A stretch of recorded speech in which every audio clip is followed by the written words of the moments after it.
இன்னைக்கு நாம குருமா செய்ய போறோம். குருமா செய்வதற்கு தேவையான பொருட்கள்: பெரிய வெங்காயம் பல்லாரி 1, 2 உருளைக்கிழங்கு, 2 சில்லு தேங்காய், 100 கிராம் பன்னீர், ஒரு வத்தல், ஒரு பச்சை மிளகா, 5 பல்லு பூண்டு, 2:1ங்கிற விதத்துல பட்டாணியும் சுண்டலையும் நனை போட்டு எடுத்திருக்கோம்.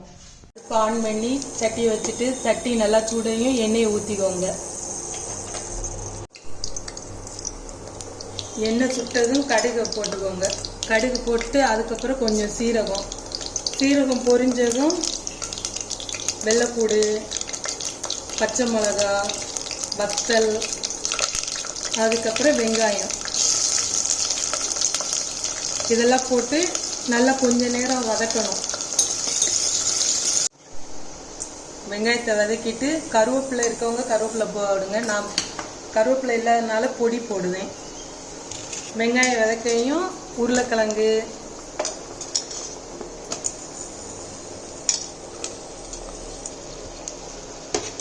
அதுக்கப்புறம் பட்டாணி உருளைக்கிழங்கையும் போட்டு கொஞ்ச நேரம் வதக்குங்க எண்ணெயிலே.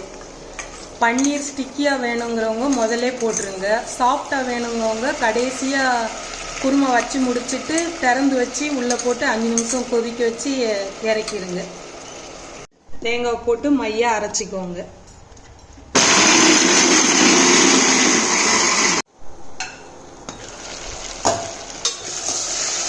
காய்கறி நல்லா தேங்கிட்டான்னு பார்த்துட்டு நீங்கள் அரைச்சி வச்சு தேங்காவை அதில் ஊற்றுங்க. தேங்காய் ஊற்றிட்டு மசால் பொடி போட்டுக்கோங்க. நான் 2 கரண்டி வீட்டில் அரைச்ச குழம்பு மசால் பொடி 2 ஸ்பூன் போடுறேன். அப்புறம் 1 டீஸ்பூன் மஞ்சத்தூள். இஞ்சி போடுறவங்க இஞ்சி போட்டுக்கோங்க. நான் சுக்கு பொடி போடுறேன் கொஞ்சோண்டி 1/4 ஸ்பூன். அதுக்கப்புறம் வீட்டிலே நீங்கள் தயார் செய்த கரம் மசால் தூள் இருந்தால் அது 1 ஸ்பூன் போடுங்க. 1 டீஸ்பூன் போட்டால் போதும்.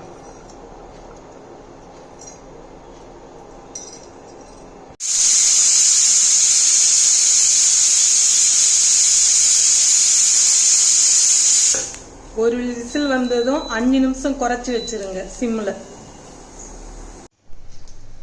குக்கரில் ஆவி போகையும்